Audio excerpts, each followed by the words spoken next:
podcast local encurtando distância entre você no seu contexto cultural e a pessoa de Jesus Cristo. Quer R$1 milhão? Fica nesse podcast que duvido que você não capta. Duvido, né? Duvido você não captar, exatamente. Duvido você não captar. Antes de eu apresentar esse cara incrível, quero apresentar outros caras que não tá longe incríveis de ser incrível. Isso. Uma deles é o Gus. Tudo bem, Gus? De baixo pra cima, começando comigo, tá tudo bem, graças a Deus. Aqui do meu lado, Paulo Nazaré. Salve, gente. Muito bom estar aqui mais uma vez. É isso aí. Você já captou R$1 milhão, Paulo? Eu ainda tô no meio do caminho ainda. Sacanagem. Cada single que você manda é muito mais, né? Isso, com certeza. E aí, Zé? Tudo bem? Salve. Aquele ânimo joga lá embaixo. Já tava lá em cima. A gente tava lá em cima e ele joga lá embaixo. Devia ter começado. Energia baixa, né? Energia baixa. Tudo bem. E aqui estamos com o nosso convidado, Marcelo, certo? Carlinhos! Marcelo, Carlinhos Brown, Marcelo. Carlinhos Maia, não, Carlinhos Senegal. Você sabe que eu virei aqui, me deu um branco. Eu falei, meu Deus, eu comecei, acabou. Carlinhos, tudo bem, Carlinhos? A gente conheceu hoje, né? Agora, nesse exato momento. Queima-roupa. Mas eu já gostei de você. Fácil. Porque você não é igual o Zé. Você não é lá embaixo, Não, minha energia é boa. Eu acho que... Tô carregado. Eu acho que você tá... É porque em Recife é 220 a corrente. Aqui em São Paulo é 110. Cara, então eu trago essa corrente mais... O bom 220 é que você pega, não deu certo, ele já te expele. Exatamente. O 110 fica te grudando, sabe? Assim, que não é que o irmão que chegou já... Pilha baixa, Eu né? já gostei de você que você já entrou no bullying. Já entrou pesado, né? Porque ele é especialista. Me perdoa. Você já sabe minha função aqui. Né? É sparring. Alvo de bullying. É alívio cômico. Apacentar as ovelhas, exato. O Zé. Cara, Carlinhos, você tá aqui com pastores de São Paulo. A maioria tem do Rio aqui também, né? Fugiu aqui. Mas, cara, eu queria... Sempre que eu começo com a mesma pergunta, e a gente sempre fala assim, quando a gente vai bater um papo, chamar alguém apaixonado, a pessoa fala um tema. Chegou no meu, não sei nem se foi você que escolheu, falou sobre missões, captação de recursos para fazer ação social. Por que você entrou nesse mundo, nesse universo? Na verdade, tudo começou em Recife. Eu era empresário do ramo de informática, a minha formação inicial é na área de computadores. Minha mulher trabalhava num banco privado e a gente fazia trabalho social na igreja local, né? Como a maior parte dos crentes. E alguém foi lá na igreja e falou sobre missões, era um culto de missões. E quando a pessoa falou, fez o apelo, eu fui até lá na frente e eu disse sim. Depois daquilo... Consultou a sua esposa? Não, todos os dois foram lá, né? Chorando, era um culto de missões e falava sobre servir, fazer missões e tal. E era muito engraçado, porque esses cultos de missões, eles... Igreja Batista, geralmente? Não, é igreja metodista. Mas, na verdade, todas as igrejas acontecem esse movimento. E lá, a metodista é bem peteca, assim meio, ou não é? Não, ela no Nordeste... É bem pentecostal, aqui no Sudeste.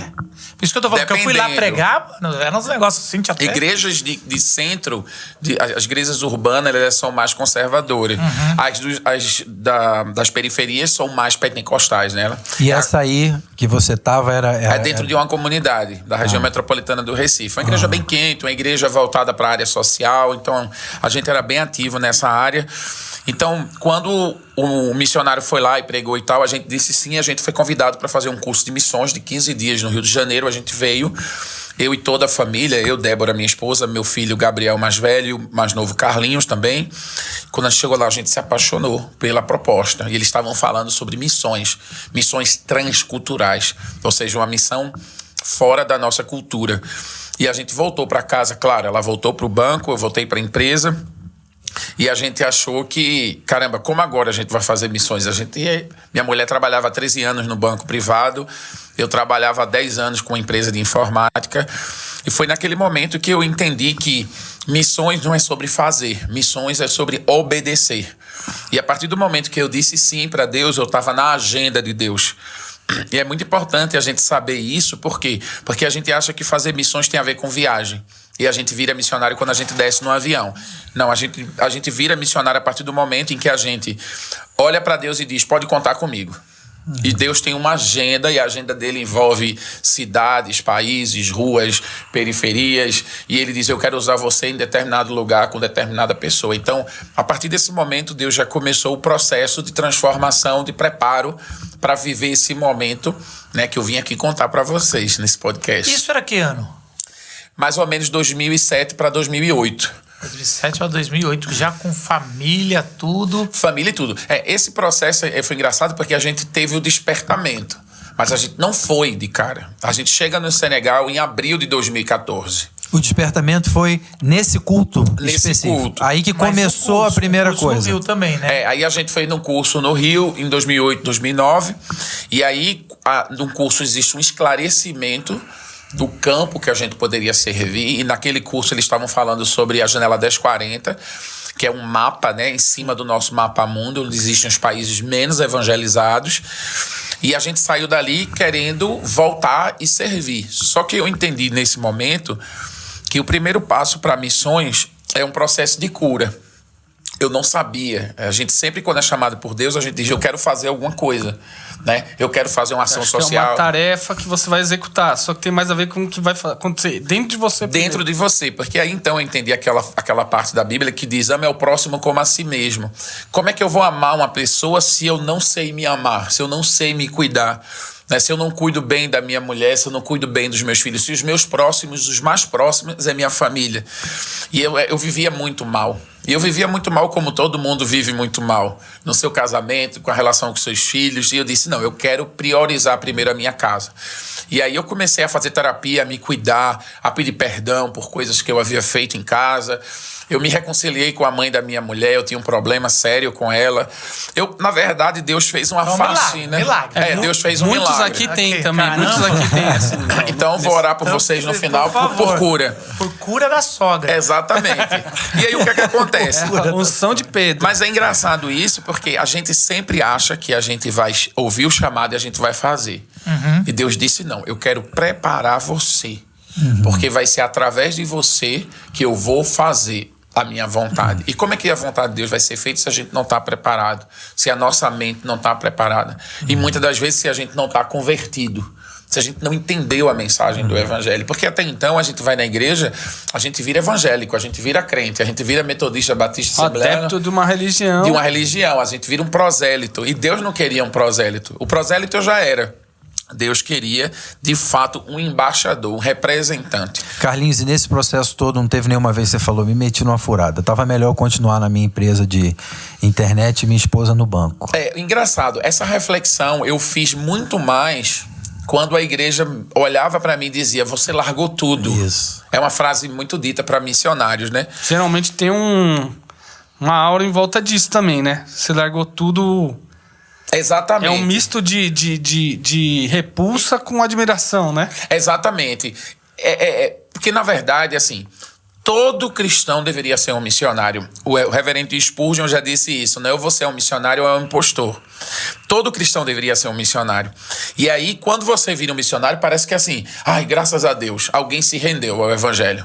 E é muito louco isso, porque todo mundo deveria ter a compreensão de entrega.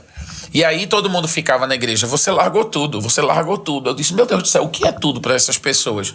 Porque se tudo é o meu emprego, é o que eu ganho por mês, onde está Jesus Cristo nessa história? Né? A Bíblia diz, onde está o teu tesouro, ali está o teu coração. Aonde estão os nossos corações? E eu tinha certeza que eu havia, na verdade, deixado o pouco que eu tinha para me encontrar com tudo que era Jesus. Então, de grande valor, né? Assim. Exatamente. Porque, na verdade, é a experiência com Deus. A experiência que eu vivi esses 8 anos de África, eu faria tudo outra vez, né? Como diz Luiz Gonzaga Filho, né? Começaria tudo outra vez, né? Eu faria tudo isso novamente. Por quê? Porque eu conhecia Jesus, eu sabia quem era Jesus, mas eu nunca havia provado de Jesus. Ele disse, eu sou a água, né? A água, quem beber dessa água jamais terá sede. Era como se eu visualizasse eles, é como se eu louvasse, mas eu nunca tinha tido uma experiência. Porque a experiência com Deus, para a igreja evangélica, é você cair no chão, é você falar em línguas, é você gritar, é você sair de um culto satisfeito. Mas uma experiência com Deus foi eu sair insatisfeito. E linka muito com o que você disse agora. E aí, você largou tudo? Em algum momento você achou que estava louco? Exato. Eu vivo insatisfeito. Porque agora a minha satisfação pessoal é grande, mas a minha satisfação com o Criador é maior do que a minha insatisfação, porque eu tenho que estar conectado com Ele. E isso incomoda. Incomoda muito, porque eu não fui... Nesse mundo tereis aflições. Eu não fui projetado para ser feliz. Eu fui projetado de verdade para sofrer e para viver esses momentos de aflições, mas com alegria, porque eu tenho a certeza do meu amanhã com Ele. Então, é meio paradoxal. Hoje também, né? É quando eu falo o amanhã, é muito mais plenamente, né? Mas eu acho que é isso. Isso causou muita confusão na relação entre religião e missão. Porque a igreja vivia num processo de saber quem era Jesus. E Jesus estava me chamando para um processo de se relacionar com Ele, de beber da água. Então, foi um processo muito difícil, porque você se sente muito sozinho.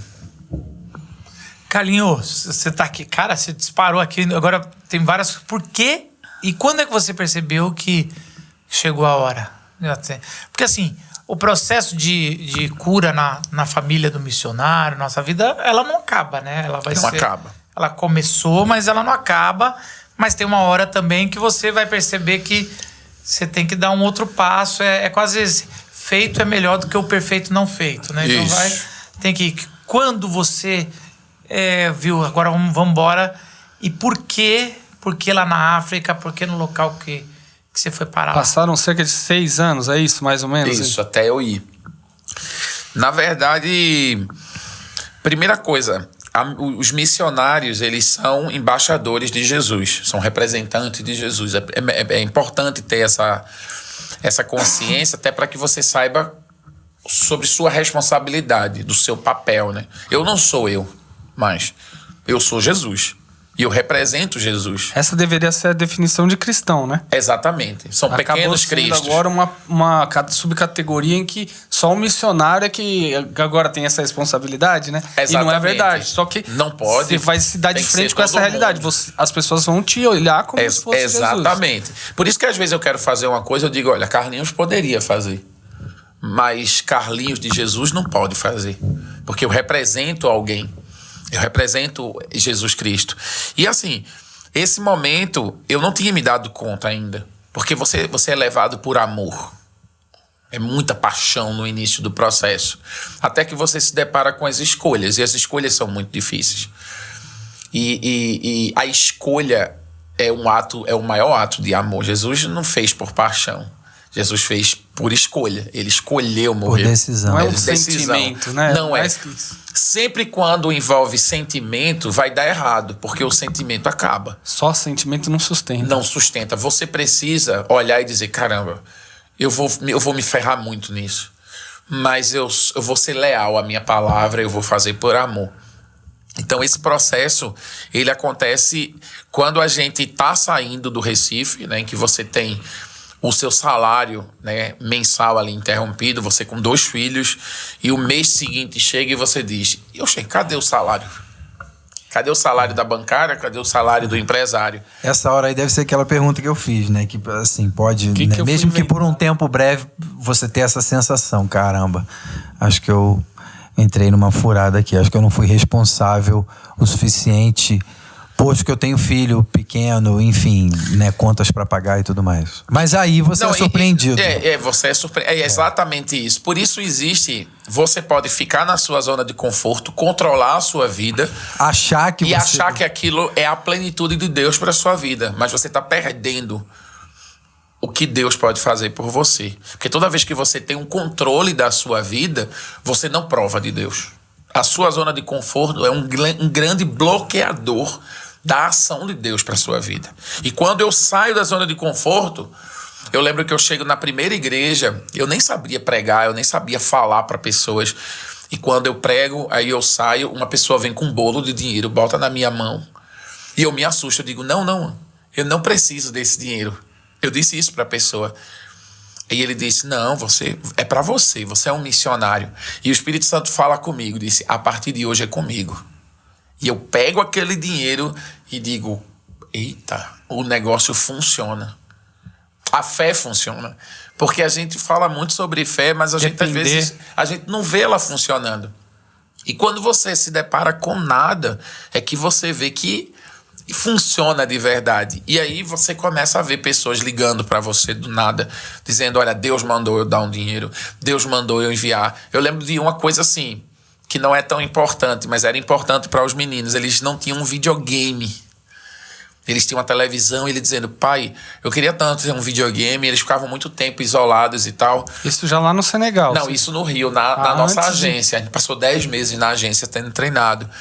E um casal chega para eles e diz, olha, Deus me disse para dar um Nintendo Wii do meu filho. Ele ganhou outro, mandou dar para os seus filhos. E eles também veem a provisão de Deus na vida deles enquanto crianças. Os próprios moleques, né? Acho muito legal, né? E acho muito sensível da parte de quem fez isso. Porque normalmente quem olha de fora, né, para uma situação como essa, né, específica, né, um tipo de missionário específico, né, que vai viajar e tudo mais, que vai para a África, né? A gente costuma achar, o filho do missionário precisa de videogame? Precisa de videogame, vou dar videogame. Exatamente. Né? Mas não, e é uma visão né, muito franciscana da missão. É isso, é do sofrimento. Que aí eu acho que assim, a igreja tem... Isso é uma herança da igreja colonial, da primeira igreja, né? Que é a igreja católica. Que é a ideia de enviar os missionários mais pobres para que eles possam sofrer, abrir caminho e tal. E essa ideia de que a igreja não queria dividir seus bens com os missionários, por isso não pode casar, não poderia ter filho e tal. Toda essa resenha que a gente conhece. E aí a gente herda isso, enquanto igreja protestante. Só que isso é muito ruim para a gente. Sim. Porque, primeiro, hoje a gente tem uma juventude extremamente globalizada, que se comunica com o mundo. Eles não querem ser pastores, eles não querem ser missionários. Por quê? Porque é ruim ser missionário. E por isso também... E eu chego no campo com 31, 32 anos, eu chego ainda jovem, eu conversei com Débora, Débora, a gente tem um compromisso, a gente vai pagar um preço, mas a gente vai ser diferente. A gente vai pagar um preço miserável. Eu paguei um preço alto. Por quê? Porque o caminho feito pelos outros é muito mais fácil. É muito mais fácil eu chegar e dizer, olha gente, a África é um país pobre, né? Olha só os meninos, expor jovens, expor pessoas, crianças, né? Falar mal da cultura, diabolizar a cultura. É muito mais fácil esse caminho para você captar recursos. Mostra a miséria, mostra o quanto é terrível a condição, e aí você vai constranger as pessoas a contribuir. Exatamente. E você está sendo o multiplicador desses costumes horríveis. E eu disse, Débora, a gente não vai fazer isso. Primeira coisa, a gente tem ascendência africana. E a gente vive num país muito racista. Aonde quando se fala de negro, você consegue dinheiro por conta do racismo estrutural do país. Você não vai para a África para aprender. Você vai levar Jesus, você vai ensinar as pessoas. Eu fiz vai ajudar a civilizar. É aquela lógica. No Senegal, eu vivi entre aldeias e foi o lugar mais civilizado que eu já vivi na vida, mais organizado socialmente que eu vivi na vida. Legal. Então tudo quebrou muito paradigma, né? E as pessoas perguntavam, eita, e a pobreza? Eu disse, olha, pobreza tem em todo lugar. Mas você, quando vai no seu bairro, você fica mostrando o esgoto entupido. Eu não vou fazer isso aqui. Então eu falo sobre cultura, eu falo sobre o povo, eu falo sobre música, eu falo sobre tecnologia, eu falo sobre coisas boas que o país tem e que a cultura tem. Então, se você não é atraído por isso, arrume outra pessoa para você investir. Porque eu não quero um doador na minha carteira de doadores desse tipo, que é movido pela emoção, pela miséria. Né? Então, pela culpa social. Exatamente. E também assim, eu não sou um prestador de serviço social. Porque tem isso. Muitas pessoas elas viram prestadores de serviço da sua inutilidade, da sua falta do que fazer com o seu dinheiro. Você tem milhões, você se sente mal por usar uma bolsa de 40, 50 mil reais e você diz, não, eu preciso de alguém para eu enviar R$1.000 por mês para acalmar o meu coração. Eu não quero ser essa pessoa. Se você investe dinheiro em mim, você investe porque você investe no reino de Deus. E o reino de Deus é um reino de justiça. Quando eu chego no Senegal, eu não chego para ensinar. Eu não chego para ajudar os mais pobres. Eu chego para devolver. O reino de Deus, eu sempre uso uma analogia interessante, que o reino de Deus é como um homem que acha uma carteira cheia de dinheiro. Ele liga para o dono e diz, olha, eu achei tua carteira. Nesse caminho você tem uma bifurcação. Ou você liga para o cara e faz, olha, é seu dinheiro, é sua carteira, onde é que eu entrego? Ou você faz como os brasileiros fazem. Olha só, eu tenho dinheiro aqui, tu me dá quanto? E aí você não faz justiça, você não devolve ao cara o que pertenceria a ele. Você, na verdade, está roubando um direito dele. Sequestrando. Exatamente. Então, quando os senegaleses chegavam para mim, obrigado por me ajudar. Eu disse, não estou ajudando. Eu estou devolvendo. Porque Deus criou um ambiente para a gente de justiça, onde todo mundo era para viver bem. Dignidade. Dignidade. Então, não é ajuda. Porque Deus não é um Deus de ajuda, né? Até tem um vídeo na internet que eu criei que é Pare de me ajudar. Muito arriscado esse vídeo para quem queria dinheiro. Porque eu não quero ajuda. Eu quero pessoas que amem Jesus e, através de Jesus, promova a justiça social na vida das pessoas. Legal. Isso que ano você chegou lá Abril de 2014. 24 de abril de 2014.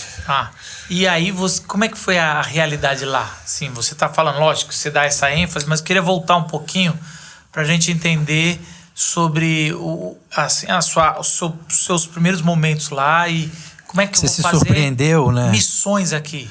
Exatamente. É muito reconhecimento engraçado. do campo, assim.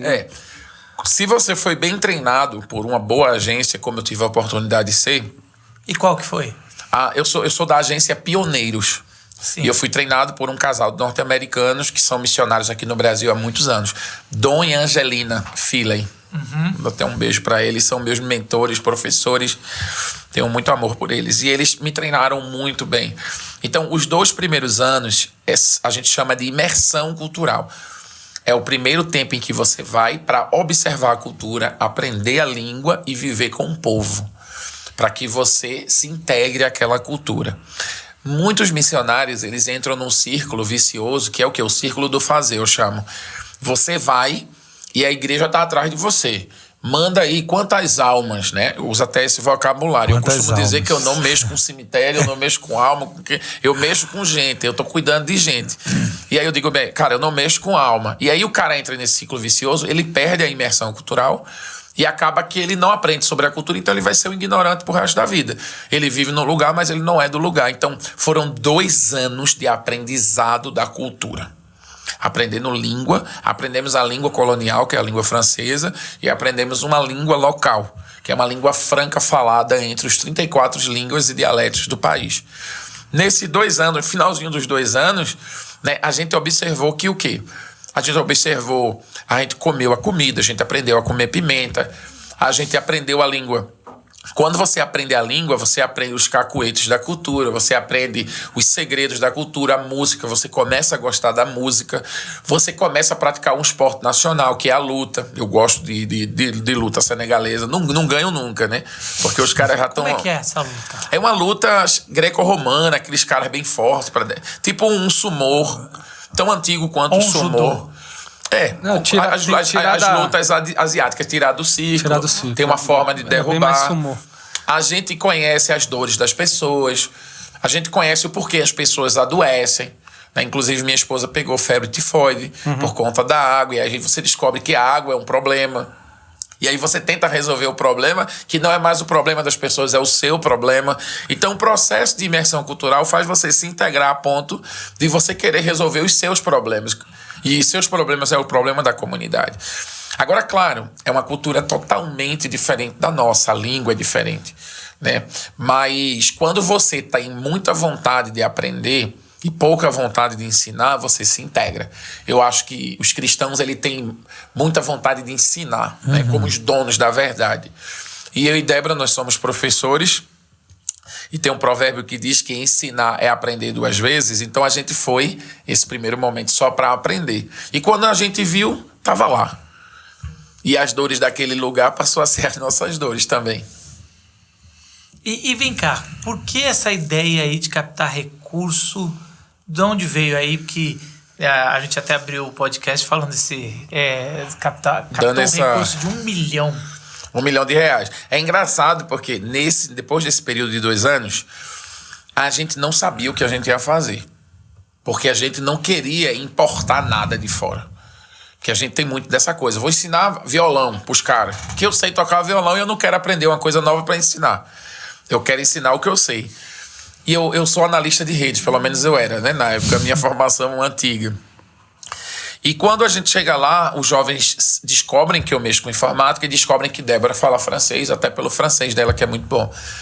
E as mulheres dizem, você pode ensinar francês pra gente? A gente só fala a língua nativa e a gente quer aprender francês para entrar no mercado de trabalho. Você pode ensinar informática pra gente? Eu disse, pronto, se é uma necessidade, eu ensino. A gente arrumou meia dúzia de computador e eu comecei a ensinar. Coisa tranquila. E eu comecei a fazer isso na igreja por um tempo. Como o Senegal é majoritariamente muçulmano, não colou na igreja, porque os muçulmanos não queriam ir na igreja. Então eu aluguei uma casa e comecei numa garagem a formar os jovens da igreja, jovens muçulmanos, jovens católicos.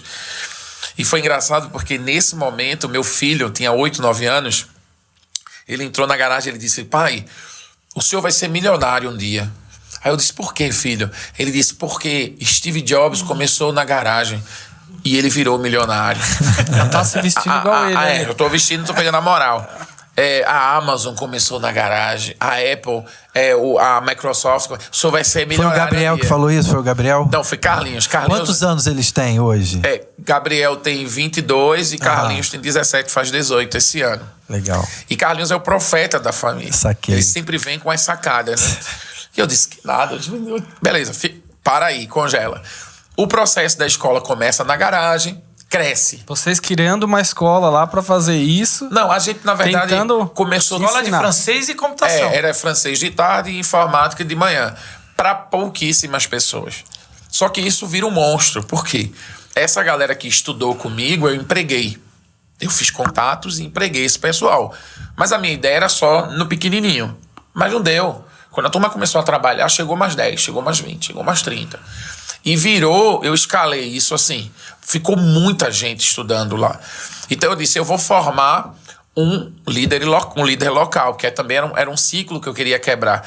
Tem muita gente que vai para o campo e fica líder a vida toda.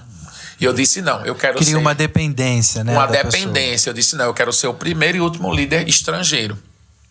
E aí eu já peguei o melhor aluno... Isso vem, Carlinhos, de um preparo, né? Porque assim...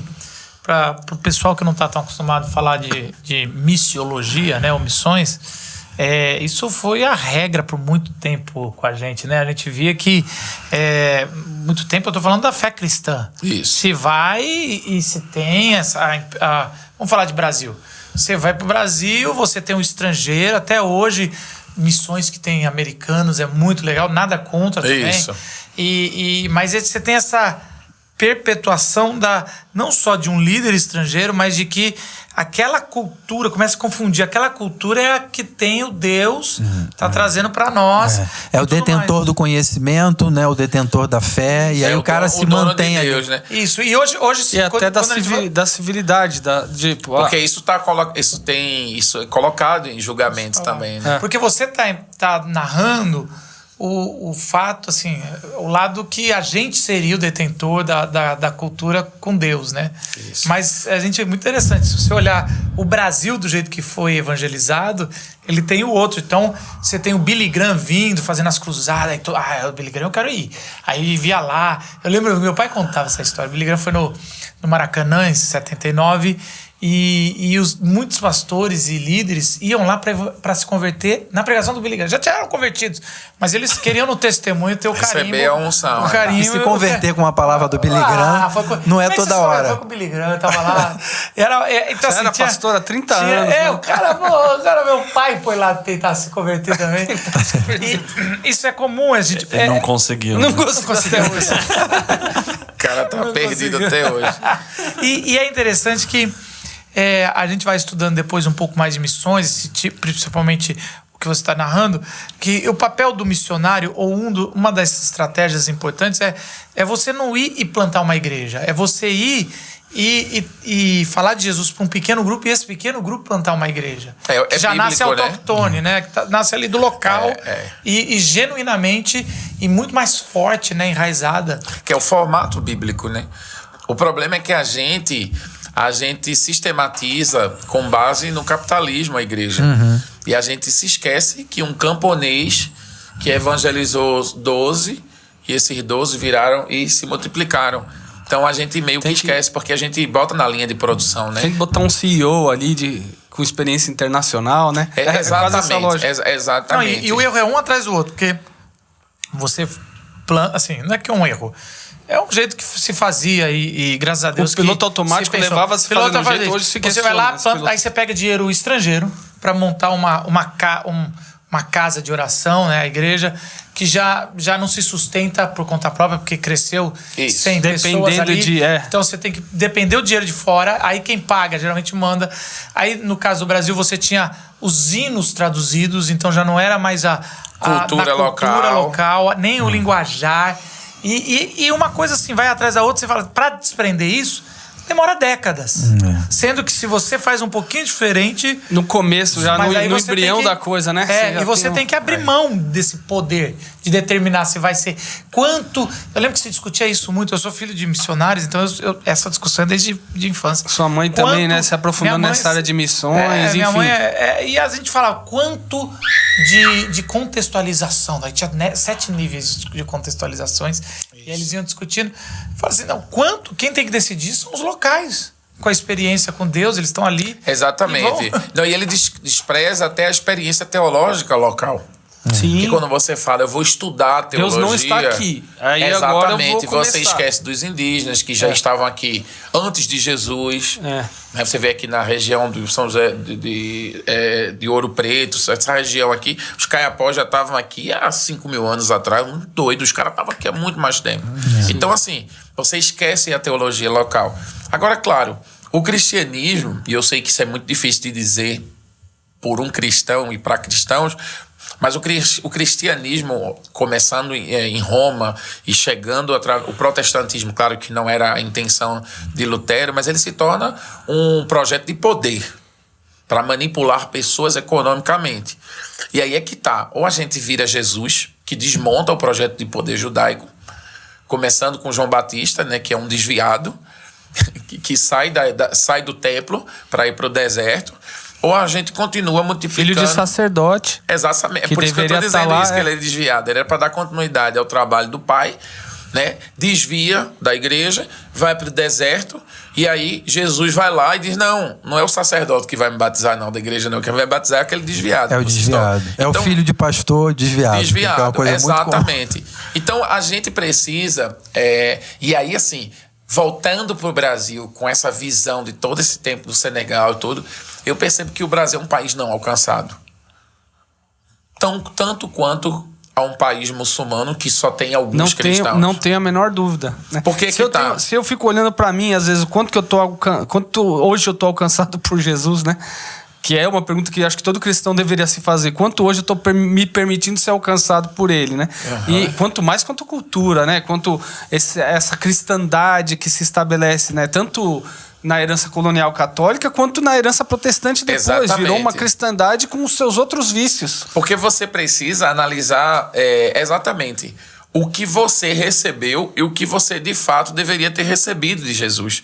Porque Jesus é o quê? Um palestino que nasce numa região que tinha uma intenção, e na verdade a gente herda o cristianismo romano como se fosse uma laranja que foi chupada lá em Roma, jogado o bagaço para os Estados Unidos, jogado o bagaço para a América Latina. Meu pai fala assim que a teologia... Meu pai, eu não sei se você conhece meu pai é humorista, né? Ele faz charge, ele fala assim Teu que... pai, como Jaziel Botelho. E aí ele faz o seguinte... Recifense também. Tem que é da terra, mesmo. Por isso que eu tô aqui. O Zé é filho de Recifense, eu sou neto de Jabotão. Tá bom. Então só tem nordestino aqui, só tem sangue. Só esse carioca aqui. Não, eu sou neto de nordestino. Nordestino tá pelo mundo claro, afora. os pais do meu pai fugiram da seca. E meu pai nasceu em Belém do Pará, já no norte. Mas meus avós... Comedor de açaí, né? Sem dúvida. Mas meus pais vêm de lá. Sem açúcar, camarão seco e farinha. Eu tenho uma dúvida que depois eu quero tirar com ele. Mas aí meu pai sempre falava assim que a teologia é igual o vinho, né? Que ela é produzida... O cara é mais fino, né? Mas ele não gosta de vinho, ele põe coca no vinho. Então... meu pai põe coca no vinho. Não é tão fino assim, não, viu? Na verdade, ele põe vinho na coca. Ele dá aquela batizadinha. Tira uma batizadinha. Mas eu não vou saber falar direito, mas era assim, que era produzida... Você lembra dessa? Sobre a teologia. A teologia é produzida na Europa. Ela é destilada em algum outro país lá. ela envelhece nos Estados Unidos e ela é consumida... É estragada nos Estados Unidos? Não, ela envelhece, né? Nos Estados Unidos, ou estragada, e ela é consumida no Brasil ou nos países pobres. Mas é mais ou menos isso. Eu uso a mesma analogia da laranja chupada, né? Eu gostei mais. Bem melhor do que aqui chega o bagaço, né? Carlinhos, o Leslie Newbegin, que é um pastor inglês, já falecido. Mas era missionário também. Então, missionário, ele tem uma Índia. experiência parecida, assim, em alguns sentidos. Eu até queria ouvir de você. Que quando ele sai da Inglaterra, vai pra Índia, né? Quando ele chega na Índia, ele percebe, tipo, os desafios lá da cultura local, né? Principalmente com a religião hindu lá. E daí ele fala, né? Escreve alguns livros falando sobre o quanto ele percebe a religião na Inglaterra. O cristianismo na Inglaterra, né? E as necessidades que a Inglaterra tem de entender, conversão, quase. De entender o próprio Jesus. Porque quando ele tentava lidar com os hindus da mesma forma que às vezes os ingleses lidavam com Cristo, os hindus falavam, mas esse Cristo aqui pode ser encaixado no hall de deuses. Isso. Desses deuses como em aqui. Atenas com Paulo, né? Daí ele começa a se desafiar e olhar e falar, não, ó, eu tenho que... Jesus é mais do que isso. Não pode ser só isso. E a galera lá na Inglaterra não sacou isso direito ainda. Daí ele depois escreve livros e que marcam bastante justamente por causa dessa experiência que talvez você está falando, né? De olhar, de você ir até o Senegal, um país que tem pouquíssimos cristãos, majoritariamente muçulmano. Mas daí você olha novamente para o Brasil falando assim, nossa, o Brasil, eu preciso lidar com o Brasil ou o Brasil precisa disso. O Brasil precisa ser evangelizado. De você, assim, né? Você falou um pouquinho sobre isso, mas talvez você tenha alguns comentários a mais. É engraçado aí, porque eu nunca li esse cara. E a gente tá tendo a mesma visão. É engraçado que esses dois, ele tem o Newbegin volta para Inglaterra e eu acho que é o McGregor. McGregor volta para os Estados Unidos e eles falam: vocês confundiram a cultura com a cultura com o evangelho e tem que refazer tudo. Essa é a proposta, é isso que você está pensando? Exatamente. Como quando você sai do Brasil e mora muito tempo longe, a gente chama isso em antropologia o síndrome do peixe fora d'água. Você descobre que é peixe quando está fora da água. E aí quando você olha para tudo aquilo que você recebeu de carga teológica, eu tô no Senegal. O Senegal está no continente africano. Jesus já esteve em África. Jesus viveu no Egito um período da vida dele.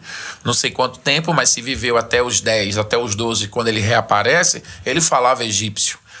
Ele foi um garoto criado no deserto. Ele conhece o continente. Então, assim, ele conhece o centro do planeta, que era o Egito. O Egito sustentou o Império Romano, acolheu os judeus no período de que eles foram colocados para fora, né, de Jerusalém, de Israel. Tem no The Chosen, né, que a gente vai um dia falar um episódio sobre o The Chosen, mas é engraçado porque ele conhece Jesus é adulto, conhece uma mulher egípcia, que não tá, né? Então tem várias coisas que estão na Bíblia que eles colocam e tem coisas que eles contextualizam, né? Não sei se chegou a ver essa parte. Eu vi. E ele fala com a mulher em Egito. Aí a gente, caramba, ele morou no Egito. Você tá entendendo que a gente não parou para pensar nisso? Que Jesus morou no Egito. Sim. Que a Bíblia diz no livro do Apocalipse que ele tinha o cabelo como de lã de ovelha, ou seja, ele era um cara que tinha cabelo crespo, possivelmente era um cara moreno, talvez da sua cor, um pouco mais escuro. E aí você começa a desconstruir o arquétipo físico de Jesus. Italiano, principalmente. Mas o cara não era... Não, esse Jesus que a gente tem nos calendários, que foi... Loiro de olho azul. Foi uma semelhança, foi na verdade um pio francês que pediu para que pintasse Jesus com as características dele. Porque ele era enciumado com Jesus, porque as pessoas adoravam Jesus. Então você vai ver um Jesus de cabelo dado chapinha, de olho azul, branco, nariz afilado, mas ele era muito mais palestino, muito mais árabe, muito mais narigudo, muito mais... Tem gente que acha estranho ver isso. Na cultura japonesa, alguém retratou Jesus japonês, que absurdo, né? Exatamente. E olha só, isso... É mais grave ainda. É interessante isso que você está falando, porque assim, isso no começo é até bom. Deixa eu falar, você não faz mal você identificar Jesus com você. O problema é quando você pega e quer impor essa imagem como se fosse a real e como se fosse um padrão, né? Mas aí quando eu tô no Senegal, eu começo a ouvir do Jesus que veio pra África. Eu falei, caramba, que não me nessa igreja. Essa é a minha pergunta. Isso que você ouve é lá nessa igreja para qual você foi? Eu não sei se eu perdi isso, mas você já tem uma igreja lá. Tem uma igreja lá. Você disse que você começou o curso na igreja, mas teve que sair da igreja e fez na garagem. Não. A gente saiu do curso de informática. Eu vou voltar para a história do 1 milhão, tá? Esse parênteses está aberto. Tá. Isso aqui é um colchete. O que é que acontece? Porque eu tô curioso para saber se essa igreja que você tá lá, se ela tem essa lucidez que você tem. Não tem. As igrejas evangélicas, não todas, mas as que foram implantadas em África, elas vieram de cultura branca. Projeto quase Elas são colonialista, brancocêntricas. quase é. E aí é que tá. Quando eu chego lá, e aí eu encontro alguns teólogos africanos, pessoas mais esclarecidas em relação à teologia africana. Agostinho de Hipona, por exemplo. A gente descobre, conhece africanos que eram teólogos, exatamente, figuras importantes para a teologia. Você descobre que o cara de Cirene lá era um líbio. O negro. Você descobre que Apolo, apesar de ter um nome grego, também era africano. Você descobre o eunuco, a história da Etiópia, né? Um país cristão ali que nasceu em África logo no início do cristianismo. Então, você descobre realmente que o cristianismo talvez seja uma religião de matriz africana. E talvez a maior religião de matriz africana. Mas como se a gente bebe de Europa? Se tudo que é verdade, a gente estuda na escola cultura grega, cultura romana, os europeus, eles são os melhores. A ciência ocidental. A ciência, quem ensinar ciência para egípcio... O Papa, tá todo mundo lá. Quem ensinar ciência para egípcio... O Egito sustentou o Império Romano de comida. Meu pai fala que a vida 2000 anos antes de Cristo, os egípcios já faziam cirurgia de cérebro. Não é isso que eu tô dizendo. Só não passava vivo depois.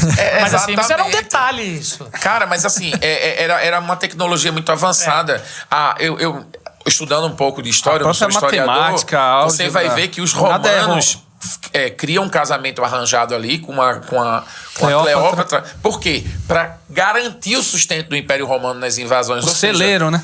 Era um celeiro, imagina, né? Então era um lugar muito importante para o mundo, o Egito. E Jesus esteve lá, Moisés foi criado naquela terra, né? Todo o conhecimento que ele adquiriu foi em África. Então você vai começar a ver personagens importantes, coisa que a gente não via antes, porque isso não era lembrado. Era meio que parece escondido. Quase um exagero, né? Não, você tá sendo meio africocêntrico. Não, só tô falando os fatos. Aqui a gente vê o Moisés loiro, a gente vê o Moisés. Eu nunca ouvi a palavra África na mesma frase que Bíblia, a minha infância toda. Nunca ouvi. Nem na igreja católica, nem na igreja protestante. Eu ouvi isso no Senegal. Eu fui lembrado. Nessa igreja? Já tava lá. Eu não fui procurar no Google. O Senegal é mais pro norte, na África, mais no centro, mais... Não, você imagina aqui, a coxa de galinha, né? Aqui fica a América. Já deu até fome. E aqui fica aquelas coxinhas bem torradinhas, tá ligado? Aí você tem a África aqui no meio. Ásia, América, Europa, Oceania aqui e América Central. Aqui tá o Senegal, no oeste da África. Aí fica a Mauritânia em cima, deserto do Saara, Marrocos e Europa. 200 km do deserto do Saara, né? Na verdade, a gente ainda é Saara. Porque o deserto do Saara é toda aquela trilha de deserto. A famosa África subsaariana. Subsaariana, que a gente tem até o Paris-Dakar, que vai até de lá a capital. Que provaram que veio os primeiros humanos na evolução ali. Na verdade, encontraram que eu era meio ali, não é? Não, existe um egiptólogo chamado Sheikh Diop, que ele estuda, né, tudo isso. É um cara referência para antropologia. Eu também não sou antropólogo, então não tenho como explicar isso tecnicamente, mas na verdade tudo começa no norte da África, né? Ali no final do chifre, ali no Egito, onde tem os rios, né? Que está descrito no livro de Gênesis. Então, tudo é encontrado ali no continente africano. O Senegal está no oeste da África, em cima de Guiné-Bissau, ali embaixo da Mauritânia, mas é o ponto mais adentro do Oceano Atlântico. Então, por isso, né, o território, não o Senegal Estado, mas o território senegalês foi o último território a enviar pessoas escravizadas. E o Brasil foi o último a comprar pessoas escravizadas, porque era muito próximo. Recife, Senegal, é 3 horas e meia de voo. Você teve... Como é que você encarou lá na África essa história? Rever, porque a gente hoje aqui tem uma polarização, ninguém quer mais falar disso. Mas como você foi... Como é que você foi confrontado nessa história de... você é do Brasil ou isso lá não se fala? É quase uma coisa... vocês foram o último país a libertar os escravos. Essa discussão não acontece porque o Brasil não era uma república federativa e nem o Senegal era uma república federativa. Você fala de França e Portugal. França e Portugal. Então eram os caras que fizeram... Comigo não morreu, né? Tipo assim, exatamente. Não é culpa minha. Na verdade, os brasileiros que eram os indígenas eram vítimas tanto quanto os negros que eram trazidos. Você é visto como brasileiro. Não nós somos brasileiros. E aí os africanos recebem, africanos/senegaleses, né? Recebem muito bem os brasileiros. Porque eles sabem que a gente tem sangue negro, sangue africano. Então, e joga bola, né? Não. Também a bola e aí futebol... pirata, né? O cara olha pra você... Por que bola tem por que o africano tem esse negócio com bola? É que, na verdade... Nem joga, nunca conseguiu... Parece até brasileiro. Né? Parece até a gente. Não, aí você que pensa. Quem é o melhor goleiro do mundo hoje?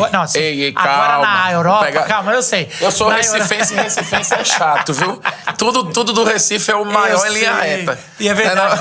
Nós da América Latina em linha reta. Então, quem é o melhor goleiro do mundo? Quem é o melhor do mundo? O melhor goleiro do mundo é um senegalês, o Mendy, do Manchester. Quem hoje está concorrendo ao melhor jogador do mundo? Sadio Mané, um senegalês. Rapaz, eu estudei. E o Brasil faz tempo que não concorre a nada, né? E o Senegal hoje está com os melhores... Nesse sentido de melhor jogador, Os melhores jogadores. Torcendo pro Neymarzinho. Não, graças ao Neymar, Sadio Mané tá... E a briga entre Sadio Mané e Mohamed Salah. Qual que é o nome do menino? O menino da Copa, que joga com o Neymar. Que ficou com o melhor Mbappé? Mbappé. Ele é da onde? Ele é francês de origem camaronesa. Não é francês. É tudo africano, né? É tudo de origem africana. Porque a França... Você tira o... É porque, na verdade, todos esses países vão ser recolonizados. Vão ser colonizados pela diáspora. Por quê? Veja agora Portugal. Tá todo mundo indo para Portugal. Daqui a 50 anos, 100 anos, no máximo, Portugal vai ser um estado brasileiro. Caramba. São 11 milhões no mínimo, em termos de presença de brasileiro. Não, são 11 milhões de portugueses. Metade está acima de 60 anos. 50, 60 anos. Então, assim, se você bota mais 30 anos, metade vai morrer. Existe uma grande quantidade de brasileiros indo para Portugal. Inclusive, se naturalizando. Os próprios portugueses já estão falando português do Brasil por conta das redes sociais do YouTube. O mais engraçado é que estão indo para Portugal porque estão querendo fugir do comunismo, mas eles não entenderam ainda que Portugal é socialista, né? Que a Europa quase toda é de base socialista. Né? E aí, talvez seja por isso que funcione. E aí você vai ver, a França está acontecendo a mesma coisa. Vocês não colonizaram o norte da África, todo mundo aqui, agora a França é nossa, que é a grande discussão hoje no governo francês. Eu vi uma série e os caras ficam malucos ali, né, cara? Do islamismo, dos africanos lá, é forte essa discussão lá. Na Itália já você tem muito isso. Mas na França tem bairros. Na França foi igual aos Estados Unidos. Eles deixaram bairros. O gueto lá. Que não falam nem francês. Ali falam língua nativa. Exatamente. Eu fiquei meio impressionado com a Itália naquele filme acho que é da Sofia Loren, né? Que é o Momo, alguma coisa assim. Enfim, é um dos filmes que ganhou de uma parte, ou foi indicado a roteiro e tal. E aí ela, italiana, ali no meio de Roma, e aí um menino africano chamado Mohamed, que vem ali, porque a colônia era da Líbia, no caso da Itália, enfim. E aí tem toda uma discussão, e os caras, não, mas na escola vai ficar esse negócio desse costume de vocês não podem usar esse lenço. Exatamente. Aqui. Isso é uma ofensa pra nossa nação. Você não colonizou a gente? Supostamente, agora a gente vai voltar para o nosso país. O país é nosso. E eu acho isso muito justo, né? Os países da Europa devolver tudo que eles pegaram e se enriqueceram. Mas fecharam a fronteira quando deu aquele problema, né? dos refugiados sírios. É isso, eles vão fechando. Mas, por exemplo, se um senegalês quer ir para a França, ele pode entrar com uma bolsa de estudo e estudar. Só que chega lá, ele tem uma esposa e 10 filhos, e aí... Podemos Daqui voltar, a pouco, podemos voltar sobre R$1 milhão de reais. Mas antes, se tivesse propaganda, essa igreja lá que você chegou, que igreja foi essa? Na igreja. Não, quando eu cheguei lá... Ele tá querendo sair daqui. Ele tá pra ser demitido. Você precisa saber. Ele, na verdade, ele quer arrumar uma igreja.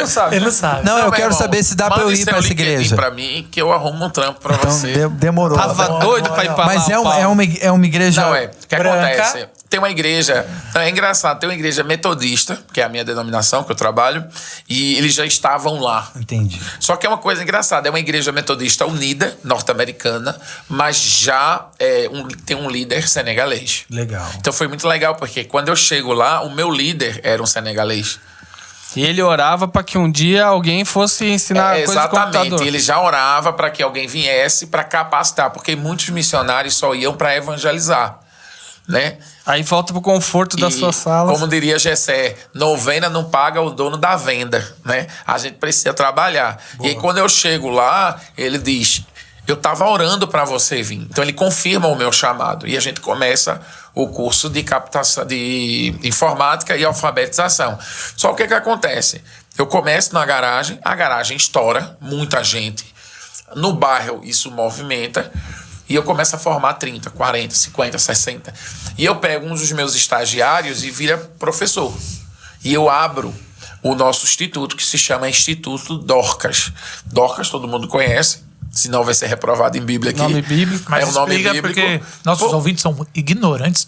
Por que Dorcas? Dorcas. Fala você, Marcão, explica pra eles. Então. O cara explica pra ele, o cara. Quem é? Quem é Dorcas? Dorcas é óbvio, é um lugar onde param os barcos. As Dorcas. O que é que acontece? Eu olhei na Bíblia e a gente viu que tinha muita mulher no nosso curso de informática e na nossa alfabetização só tinha mulheres. Que era pra isso mesmo. E a mulher era uma prioridade no nosso projeto. Então eu disse, eu vou colocar o nome de mulher. E Dorcas era uma mulher, uma empreendedora social que costurava, né, para ajudar viúvas, pessoas carentes. Mas o texto diz no livro de Atos 9 que Dorcas usava todo o seu tempo para fazer o bem e ajudar os mais pobres. É isso que eu quero. Lindo. Peguei Dorcas e nasceu o Instituto Dorcas de Ensino, que é um projeto voltado para a educação. E aí eu criei 3 pilares. O primeiro eu já estava fazendo, que era a educação, né? E depois o liderança local, ou seja, desenvolver um projeto pensando em estabelecer uma liderança local. E o terceiro era o autossustento. Porque eu via muitos projetos sendo feitos, sendo executados, e as pessoas, depois que iam embora, o projeto se acabava. Ou numa crise que o país de origem, de onde vinha o dinheiro, tinha, como nos Estados Unidos em 2008, agora no Brasil, o dinheiro acaba, os projetos se acabam. Sim. Não. Então a gente... No meio missionário isso é... Muito comum. Você pede e você investe centenas aí de dinheiro e aí quando chega lá acaba o projeto, do nada. Ou seja, eu tinha muito medo, eu disse, não, eu quero que tenha autossustento. E aí a gente começou com a nossa escola na garagem, da garagem a gente foi para uma casa, a gente alugou uma casa e nessa garagem que ficou vazia... Aí é da onde? Pra você alugar uma casa, da onde? Ainda é ofertas do Brasil. Não, o que aconteceu? No ano de 2014 para 15, a gente teve impeachment no Brasil. E o dólar saiu de 2,25 para 4,16. Então a gente perdeu metade da força da moeda. Eu e minha mulher, a gente disse, vai fazer o quê? Tem uma galera ali estudando. E aí, tinha uma galera que pedia aula de francês para ela. Gringo. E a aula de francês lá é muito caro. É um serviço que se paga bem. E eu disse, Débora, vamos abrir um curso de francês para gringo, atendendo essa demanda. E tinha uma galera que me pedia para eu consertar computador. Fazer manutenção, fazer... E eu disse, então... Acaba ganhando credibilidade. As tendas de Paulo ali. Cara, a fazer uma... e era uma demanda reprimida. Tipo, eu não criei nada. Turma batendo na minha porta. Eu disse, tem uns meus alunos que querem prática... E eu já tinha fechado minha empresa no Brasil, já sabia desse business, já manipulava bem isso. Então eu abri uma ateliê, Débora abriu um curso de francês, nos momentos em que as salas ficavam vazias. E a gente começou a faturar um valor onde a gente guardou esse caixa e nesse momento de mudança a gente tinha um capital. Eu disse, vamos se mudar. Então a gente alugou uma casa. A diferença de um missionário empreendedor, que é um perfil que a gente não pensa, né? Hoje se fala muito disso, né? Também não tinha isso... Talvez provavelmente você nem conhecia na época, não sei. Porque a gente primeiro faz, depois alguém fala, isso que você faz é business as mission, né? Que é onde você leva o empreendedorismo, leva trabalho também e faz missões, meio tudo isso, né? Exatamente. E tudo rodava em torno do autossustento. Porque muita gente está fazendo negócios e missões porque a igreja abandonou. Sobrevivência. E na minha aula de negócios e missões... eu não aconselho um missionário seguir esse caminho, porque a gente tem um problema de pecado aí, e tudo que nasce nesse processo de pecado não vai dar certo. Então, muitos missionários estão pendurados em igrejas. Muitos missionários também são responsáveis porque não fazem uma boa captação. E aí, quando dá errado, às vezes dá errado porque a pessoa que está enviando dinheiro não recebe notícia do cara, não recebe um relatório. Exatamente. E como é que esse cara que não funciona com seus ofertantes, com os seus doadores, vai funcionar com uma empresa? Porque veja só, eu sou um professor de captação de recursos, a gente vai falar mais sobre isso. Eu tenho um projeto, a gente tem a prospecção, a gente tem a conversão, a gente tem a doação e a gente tem um feedback. São 4 pontos importantes da captação. Então, eu preciso dar feedback. Olha, gente, eu consegui construir. Olha aqui o dinheiro, olha aqui as notas, olha aqui o relatório. E as pessoas precisam sentir essa segurança. Sobretudo porque o Brasil não é um país generoso. As pessoas doam por outros sentimentos, não doam por generosidade. Tá aí o The Chosen para provar isso. E outra coisa. Exatamente. Outra coisa, Carlinhos, as pessoas precisam sentir a alegria, ter a mesma sensação do missionário quando conseguiu comprar e entrar.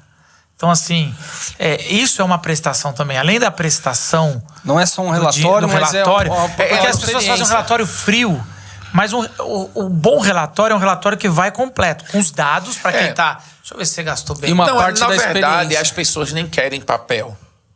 E o meu método de captação é online, então eu fazia muito stories. Tô fazendo isso, gente, vê que legal. Gente, a gente vai colocar cerâmica aqui. Olha o caminhão chegando de cimento. Você tá falando o que eu fiz. Pronto, eu tinha 3 modelos de cerâmicas que combinavam com as paredes. Eu fazia uma enquete nos stories. Qual vocês escolhem? O cara ainda participa também disso, cara. Você traz o doador. Aí uma vez que eu ia olhar lá quem votou, falou... Aí mandava um directinho, ô meu irmão. Então, meu irmão, muda aí, porque o azul não combina. Não, você mandava. Não, o cara que voltou, você falou assim: agora compra uns 3 azulejinhos aí. Não, mas é engraçado. Eu tinha cerca. Às vezes eu tinha por mês cerca de 1 milhão de visualizações no mês todo. A galera participava. E eu via no meu extrato, tipo, R$1 de doação. 60 centavos de doação. Em 1 milhão de visualizações, né? Você tá entendendo? E assim, o que é que acontece? E a pessoa participou efetivamente. Exatamente. Mas eu começava, a minha estratégia era o quê? Eu começava o dia com a minha devocional. Eu faço minha devocional. Então eu acordava lendo um trecho da Bíblia da mulher com fluxo de sangue, que sofreu 12 anos, Tô filmando aqui, que tocou em Jesus, e eu conto a história do processo de purificação de um homem judaico na idade de Jesus. E o que Jesus ignorou para continuar a caminhada dele. Então, eu falo sobre essas questões culturais de uma forma como eu estou contando aqui para vocês. Então, olha só, a mulher tocou, mas os discípulos não queriam que ele fosse tocado porque o processo de purificação durava um tempo e isso ia atrapalhar o caminho de Jesus. Mas Jesus disse, não tem problema, ela tocou, eu continuo minha caminhada. Porque isso não é o mais importante. Que eu não vi. Exatamente. Eu vou publicizar. Por conta da religiosidade. Aí eu abria o meu dia e o cara era alimentado. Então, eu gerava aqui algo muito importante, que é a reciprocidade. Imagina, você acordou mal, você recebe uma palavra. O cara dizia, meu irmão, esse cara mexeu comigo. E aí o cara ficava nos stories. E aí quando eu falava, por exemplo, eu mostrava o baobá, que é uma árvore da vida, uma árvore africana, uma árvore senegalesa. Eu não mostrava uma árvore, dizia, olha só, essa é a árvore da vida, né? E essa árvore, o fruto dessa árvore é rico em potássio, em ferro, em vitamina C, mais do que a laranja, mais do que o leite, mais do que... E a galera, não sabia disso. Então, quando o cara entra nos meus stories, ele diz, eu vou aprender, eu não vou olhar, eu não vou doar, eu tô entrando para aprender. E aí gera reciprocidade, porque quando você aprende... É como se eu estivesse lá, eu pudesse estar um pouquinho pronto, lá. A minha aula é sobre isso. Exatamente. Então, um cara chega para mim e faz, Carlinhos, eu não tinha nem noção do que era isso. Agora eu sei. Então você vai ver nos meus stories pai de santo me seguindo. Você vai ver católico. Esses dias eu dei uma entrevista para o maior canal católico da América, o TV Aparecida. E eles me seguem. Por quê? Porque eu não falava mal de nenhuma religião. Eu falava de Deus e eu trazia conhecimento local. Que eu sei de coisas que não passa no Globo Repórter. Só passa animal, girafa, leão. E a África não é isso, velho. A África não é isso. A África é riqueza, é cultura, é gente. Animais, tudo dopado pra poder ficar tudo dopado. Você tá entendendo? Primeira coisa, eu quebrei um estereótipo. Exatamente, cara. Então, a gente que tá trabalhando na rua, em periferia, tem história pra contar de pessoas. Pessoas são gente. E quando você traz isso, você traz pra sua seara pessoas sensíveis. Porque é que tá? A gente precisa de pessoas sensíveis na nossa seara. Pessoas que olham assim e fazem, meu irmão, que história, cara. Caramba. E aí, quando eu abri a boca e dizia, gente, olha, eu vou construir esse banheiro agora. Quem quiser, entra. Quem não quiser, eu vou fazer sozinho. Todo mundo brigava de murro para poder fazer o banheiro comigo. Por quê? Porque as pessoas queriam participar, não da minha história, da história do Alex, da história do Mohamed, da história do Umbai, da história das pessoas que apareciam ali através das minhas câmeras. Então foi uma estratégia diferente que eu trouxe, que agregou conhecimento, transformou a vida de muita gente, porque muita gente que nem é evangélico e diz assim, Carlinhos, eu entro só para ouvir teu devocional, cara, todo dia. Então, a estratégia dos stories foi muito legal para agregar valor. Numa época que o Instagram entregava o stories. Não, mas tem aí as estratégias. Tem algoritmo. Eu já gostei de você, que você não é aquele missionáriozinho que se acomoda. Não. Você já usou 2 gatilhos mental aí. Você já usa reciprocidade, autoridade. Exatamente, exatamente. Puxou. Por que tá? Vê só, eu tenho 40 anos de idade e tem a juventude, é algo novo. E normalmente no Brasil, as pessoas mais velhas, ou pelo menos da minha idade, elas ignoram os jovens e elas infantilizam a juventude. Só que não tem como você andar para frente sem olhar pelo retrovisor. A gente precisa do retrovisor e a gente precisa do para-brisa. Ou seja, a gente precisa olhar para frente, olhando para a juventude que está puxando esse carro, e a gente precisa olhar para os mais velhos, que traz o passado para a gente, a responsabilidade e a maturidade. Então é muito importante, e eu colo muito com os jovens, sobretudo influencers aí que tem mais de 1 milhão de seguidores e tal. Eu comecei a me relacionar, e esses jovens estão trazendo coisas novas, e eu não ignoro, eu aprendo, eu pego meu papel e caneta, cara, diz aí o que tem que fazer. Ele diz, Carlinhos é assim, Carlinhos é assim, Carlinhos é assim. E eu vou pegando. Eu não posso ignorar isso. Isso é hoje. E uma das coisas interessantes, eu estava estudando muito sobre engajamento e stories, que eu gosto muito dessa área, e uma das coisas é, não cria um post alheio, cria uma história na semana. Storytelling. E é isso. Porque você tá assim, fazendo a construção, a pessoa tá ali até que horas que vai precisar pôr, e aí chega numa encruzilhada que é quase como chama wall nos jogos tem muito disso, né? Hoje eles dão jogos de graça. Quando você chega numa fase, tem uma parede versão demo, né? Que você tem que pagar para passar, ou vai demorar muito. E você já tá ali na... E é lógico que isso é meio natural das coisas. Você tá seguindo, vai ter uma parte ali que é o Você já sabe, o azulejo do banheiro. sabe. O cara fala, a gente quer viver isso, vamos colaborar, gente. Exatamente. A pessoa vira uma divulgadora. Exatamente. Porque assim, a gente pensa nos stories na internet por visualização. Porque a visualização, ela meio que alimenta o nosso ego. Você saber que tem quantidades de pessoas ouvindo você. Já eu penso diferente. Porque quando você constrói uma história, o storytelling é uma especialidade de Cristo, é uma especialidade dos apóstolos. Se você olhar o Novo Testamento... Das comunidades, né, mais tribais... É só isso. É storytelling, que na verdade isso é de uma cultura oral, né? Sim. Que a Bíblia ela é escrita em um momento de crise política. E com medo que isso se perdesse, escreveu. Mas se você olhar Mateus, Marcos, Lucas e João, ele está fazendo o quê? Escrevendo pequenas histórias. Então, assim, a galera tá ganhando dinheiro em cima disso, mas a galera já fez isso há 2000 anos atrás. Exato. Então, é contar a história. Como você constrói, né? Que a gente chama hoje de copywriter, né? O cara que faz uma história para a venda. Eu acho que os apóstolos faziam uma história para entrega, né? Para sua entrega. E você termina uma história. Você termina a história da mulher do fluxo de sangue, a história da viúva de Naim, a história de Dorcas, a história de várias histórias. Mas depende muito de quem conta a história. Então a gente precisa aprender a fazer como as pessoas na Bíblia faziam, contavam isso. Jesus parava, não pregava. Jesus contava a história. É um grande storytelling, né? Mas não tinha primeiro ponto, segundo ponto, não é assim? Não tinha versículo, tá nada. Isso daí agora. Esquece isso, velho. Desaprende tudo. Ele acertou, então. Espera, daqui a pouco você esquece. Não, o que acontece? E é engraçado, porque eu tenho dislexia. E você já tá... Conheço muita gente aqui. Conheço muita gente nessa mesa. Pronto. Eu tenho enxerga cores. Tu é daltônico também, não? Sou, mas sou cego de um olho. Sou monocular. Então quase um daltônico. Tô assim. Não, veja só. Eu tenho dislexia e eu nunca li. Eu não vejo profundidade. Então o que você não vê de cor, eu não vejo profundidade. A gente vai juntar os dois. A gente tem que andar junto pra poder... Tem um cara tu me diz a cor e eu te digo a profundidade. Até o nosso outro produtor ali, ele fala, juntando as nossas 4 visões não dá uma. Não dá uma. Não, eu vejo tudo, mas eu não vejo as cores. Mas a dislexia é engraçado porque você não consegue ler. Você começa a embaralhar tudo. Então, eu comecei a ler a Bíblia, a ouvir a Bíblia por conta de software. Então, eu tenho a Bíblia memorizada. Se você perguntar todas essas histórias que eu acabei de citar, eu não sei onde é que fica na Bíblia. Aí você conta a história inteira. Mas você sabe qual que vem antes e depois. Claro, não, eu tenho toda a linha do tempo. Então, quando eu chego no Senegal, que é um lugar de cultura oral... Oral, totalmente. Achei minha casa. Não, você sabe. Eu começo, rabino. Não, eu sento, o cara faz como funcionou. Como começou. A história até a crucificação, a ressurreição. Eu sei toda pra você. E aí é que tá. Quando você memoriza e você ouve, você guarda detalhes. Que é detalhes, né? Que você vai transmitir que não é oralmente, detalhe, na verdade, assim, quando você lê, você fica preso em detalhes que no fluir da história... Exatamente. Ela vai ter uma outra conexão. Não, eu tava esses dias... Eu ensino hermenêutica. Esse é um dos... O que é isso mesmo? Tô brincando. Fala, mas pela interpretação bíblica. Interpretação bíblica. Não, tô ligado. Eu sei, mas eu tô falando... Carne. Você fez uma coisa... Tô falando pro público que às vezes a gente vai... E aí, essa é um dos pontos que praticamente eu tenho que reensinar. E aí eu dou dicas no final, assim, eu falo, então, vocês têm que ouvir mais. A Bíblia foi primeiro ouvida, depois ela foi escrita para ler. Exatamente. Aí eu sempre falo, no Spotify tem. Faça conjuntos de oração alta, de leitura bíblica. Então eu vou ensinando dicas, porque as pessoas...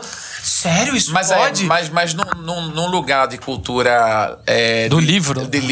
O livro... Vou falar uma loucura aqui, me joguem pedras. Mas o livro emburreceu a humanidade. É isso aí. Esse cara, ele é editor de livros. Meu irmão, eu não tenho dúvida. Isso é um corte, hein? Isso é um corte. Isso é um corte. O livro emburreceu a humanidade. Deixa eu continuar pro meu editor. Poder fazer um corte, por favor. Não me atrapalhe. Esse corte pode viralizar. Faz de novo. Fala de novo. Estamos distraídos, vai. Eu sou... Vou falar uma heresia. Olha, eu sou um disléxico. Então, eu cheguei à conclusão que o livro emburreceu... Não diga isso. O mundo. Não fala isso. Não diga isso. Aí eu vou ter que discordar de Porque você. o que acontece? Paulo Nazaré discordou. Desconcordo totalmente. Porque o que acontece? As pessoas, elas leem, mas elas não aprendem. E numa cultura como a cultura senegalesa, que tem uma pedagogia espetacular e muito bíblica, você aprende vendo quem fez. E você aprende vendo com quem fez e teve sucesso. O nome disso é YouTube hoje em dia. Exatamente. Pegaram o que Jesus ensinou lá com Pedro, dizendo, Pedro, jogue lá no lugar direito do barco, você vai pegar mais peixe. Aí Pedro pega peixe e diz, sabe o que eu vou fazer de você? Vou ensinar você a pescar, gente, porque eu sou mais pescador do que você. Então as pessoas pegaram tudo isso da Bíblia e estão ganhando dinheiro na Hotmart. Mas na verdade Jesus fez isso de graça na internet. Você vai voltar a 1 milhão? Vamos voltar a 1 milhão. E aí o que acontece? Meu filho disse que eu seria um milionário. Eu tô querendo ganhar 1 milhão. Meu filho disse que eu seria um milionário. O que aconteceu? A escola estava funcionando bem nessa casa. Tranquilo, com líderes locais, professores senegaleses. O meu trabalho praticamente era visitar empresas e procurar emprego. Isso estava acontecendo, os meus alunos sendo empregados e tal. Eu comecei a visitar uma comunidade a 130 quilômetros da capital Dakar. Comecei a visitar. E cheguei lá, conheci o pastor Etienne. Pastor Etienne é meu pai hoje na cultura. Ele é a esposa dele, mamãe Helena. E eles me adotaram como filho nessa aldeia. E eu cheguei lá e comecei a trabalhar com ele, auxiliando ele. Ele é um pastor de 70 anos de idade, tem 5 igrejas. E fazia tudo isso em cima de uma carroça. Comecei a ajudar ele. Tô aqui. E, na verdade, eu queria muito mais aprender a cultura, a língua. Ele é um cara muito sábio. E o que aconteceu? Eu ouvi um depoimento de uma criança dizendo que andava 7 quilômetros para ir e 7 quilômetros para voltar da escola. Aquilo me tocou. Eu disse, meu Deus do céu, é muito longe. E o jovem disse, eu não vou mais na escola, tio, porque não tem merenda. E eu fui nessa escola. Cheguei lá, era um quarto abandonado, sem água, sem telefone. As crianças não tinham um mínimo de dignidade. Era um negócio muito ruim. E aí eu fui na Secretaria de Educação do Senegal e vi que aquele lugar era o lugar mais afetado pela falta de escola, porque era um lugar muito desértico. Voltei para casa, conversei com a minha mulher. Isso a gente já tinha um projeto bem sucedido em Dakar, na capital, funcionando, um projeto urbano. E minha mulher disse, poxa, tu vai inventar mais, porque eu não paro, muito imperativo. E eu disse, Débora, eu ouvi esse testemunho, Deus está dizendo que eu vou construir uma escola. Mas a pergunta que me veio à cabeça foi o quê? Eu era o pior aluno da escola, da minha escola, quando era criança. E eu disse, como é que Deus vai usar um cara que era o pior aluno da escola? E me veio a história de Saul, dizendo para Samuel, né? Posso eu da tribo de Benjamim ser rei? E eu disse, não, Jesus faz o que ele quer, Deus faz o que ele quer. E aí eu disse, vai ter escola assim. E foi muito engraçado porque nesse período a gente tava muito mal de grana. E quando eu saí do Brasil, eu vendi tudo que eu tinha. Minha mulher era bancária, ela tinha uma certificação de investimento chamada CPA 20, já deve estar na CPA 20 não sei o quê, porque passou muito tempo. E ela mexia com investimento. E eu também sempre fui um curioso na área de economia. E a gente saiu, vendeu tudo que a gente tinha, depois tocar o WhatsApp, viu? Tem um segredo das viu? Isso é bênção, viu, meu irmão? E eu tinha o quê? Eu peguei um dinheiro e eu comecei eu investi o meu dinheirinho para me ajudar a me manter também. E a gente tava fazendo uma coisa que a gente chama de swing trade, né? Comprando e vendendo. Foi um período muito difícil do Brasil. Então, subir, descia. Foi um tempo muito bom para fazer dinheiro na bolsa. E quando chegou essa mensagem para mim de que eu tinha que fazer uma escola, a primeira coisa que eu disse para Deus, a gente não tem dinheiro. Não tem dinheiro. E Deus disse, você tem dinheiro. Aquele dinheiro que você ganhou da Petrobras. Tá guardado. Que você comprou a R$9 e vendeu a R$35, Petrobras. Ele tava onde isso? Não, tava na minha conta. E não, Deus mas disse, isso aí dói. Não, isso era um dinheiro pessoal. Não dói não, filho, eu já perdi, já deixei muita coisa. Já deixei muita coisa. O meu defeito é outro, não é dinheiro não. E aí o que aconteceu? Deus disse, pegue esse recurso e compre a terra e faça o alicerce. E aí, rapidamente, peguei o dinheiro, saquei. Mas é o defeito da sua esposa ou não? Não é não. Também não? Não. A gente, nós dois... Não, seria ok, mas é só pra saber se tem um eu e crise aí. Débora, a gente é desprendido. Tá. Disso. A gente, graças a Deus, Show. a gente... Na hora de abrir o coração, né, Marcos? Isso aí. Não é o meu problema. E aí, assim... Na verdade, eu não tinha parado para pensar, porque eu separava a minha vida financeira pessoal. Eu tinha acabado de vender a minha casa. Eu não tinha mais nada. Eu só tinha o dinheiro dessa casa e eu disse, eu vou pegar esse dinheiro, vou fazer render, para eu, quando tiver velho, eu ter onde me encostar. Porque se você vender um apartamento no ano de 2013, 14, é uma coisa. Você vai comprar no ano 2050, quando você tiver velho, é outro preço, né? E aí o que aconteceu? Deus disse, pega esse dinheiro. E por que pega esse dinheiro? Porque você vai ser o primeiro semeador do seu projeto. Foi uma lição muito importante para mim. Porque se você não acredita no seu projeto, ninguém vai acreditar no seu projeto. Se você não investe no seu projeto, ninguém vai investir no seu projeto. Lance os pães sobre as águas. Deus disse, então eu peguei... Fiz o que tinha que fazer, fiz uma foto, disse, gente, peguei 19 pau do meu dinheiro, fiz isso aqui, bora fazer uma escola. E era um projeto extremamente pequeno, era um projeto de 3 salas e um banheiro. Um lugar que só tinha um quarto abandonado e ia virar 3 salas. Exatamente. Você tá triplicando o local. Não, triplicando. Eu disse, meu Deus do céu, era muito acanhado o projeto. E eu comecei a correr atrás de dinheiro. Foi engraçado, porque nesse período que eu ia para o interior visitar a minha mãe e meu pai e ajudar eles, ela tinha um projeto de nutrição. E a garagem que estava vazia, porque a gente levou o curso de informática para casa... Falou seu pai e sua mãe, aqueles senegaleses é o casal de senegaleses, meu pai e minha mãe senegaleses. E o que aconteceu? A garagem ficou vazia. E eu pensei, poxa, eu vou ajudar na nutrição, eu vou criar algum animal que dê ovo, porque as crianças precisavam de ferro e de proteína. Eu comecei a criar codorna. Tinha um negócio do cabelo, né? Que perceberam que a criança tinha... Exatamente. Foi numa foto que eu tirei. Eu vi que as crianças eram pretas e tinham um cabelo meio loiro. E eu mandei essa foto para uma nutricionista. Ela disse, isso é déficit de ferro alimentar. E eu disse, eu vou criar codorna. Porque codorna, o ovo da codorna, é o ovo mais rico em proteína e ferro do planeta. E eu comecei a criar dentro da minha garagem. Mas foi engraçado porque... Tá rindo, é bronca. Eu comecei a criar dentro da minha garagem. Mas sabe uma coisa interessante? Você quer entregar para Deus o que você quer entregar para Deus. Deus mandou eu criar codorna. Eu nunca mexi com codorna. Veja que coisa desconexa do que eu era. E é engraçado, porque Deus sempre vai pedir o que você não quer fazer. Isso. Fala isso você. Repete. Repete. É um outro corte. Paulo, eis que te digo, homem de Deus. Ei, abra a mão assim. Recebe. Eis que te digo. Receba. Deus vai mandar você fazer uma coisa que você nunca fez na sua vida. Eita. Não tem nada a ver com o que vocês estão... Não fala pra ele trabalhar, não. Aí o que aconteceu? Eu comecei a criar codornas. Fiz um codorneiro com madeira de rua. Fede, não, codorna. Meu querido, minha vida ali era um inferno. Mosca, Por isso eu amônia. comecei a rir. Na garagem... Não, gente, minha mulher ficava louca. Não, porque mas tem que muito ficar. tapuru, muita coisa. Mas o que acontece? Eu comecei a criar Tapuru codorna. é o quê? É aquelas larvazinhas. E aí o que acontece? A codorna... eu comecei com uma caixa de papelão, um termômetro e uma lâmpada. E o que aconteceu? 10 codornas, 20 codornas. Que também Elas se multiplicam rápido, igual coelho? Nossa, rápido demais. Então é um rato voador. Não, é um ciclo de 20 dias. Você tem ali um monte de codorna. Mas 35 dias elas estão já grandinhas. Mas dá pra comer?